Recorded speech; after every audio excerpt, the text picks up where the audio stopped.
Šio projekto tikslas buvo labai paprastas – pagaminti kuo plonesnį produktą. Dažnai manęs klausia, kokio plonumo Garmin Newvi mes galime pagaminti.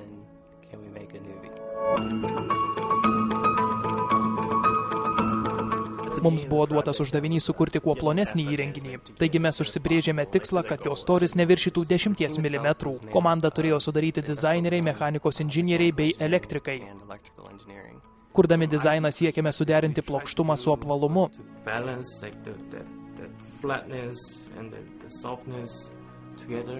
Mes turime galimybę naudoti didelio jautrumo detalės, galime pasitelkti plonesnės baterijas, antenas bei mikroschemų plokštes. Yra labai daug būdų, kaip galime pasiekti savo tikslą. Nėra vienintelio sprendimo šiai dėlioniai išspręsti. Mes turime žiūrėti į panaudojimo galimybės ir sprendimo būdus daugelyje sričių.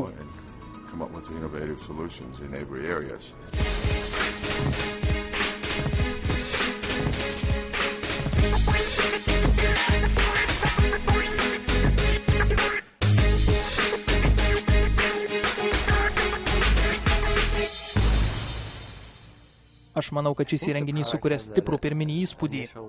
Metalas apdirbtas skirtingais būdais. Šlifuotas metalas, poliruotas metalas, deimanto tekstūros logotipai.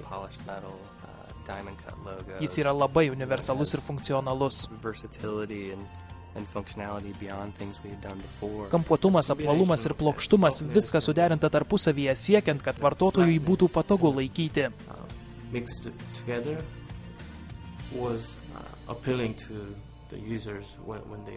Galiausiai mes suvokėme, kad galime pagaminti plonesnį nei 10 mm įrenginį.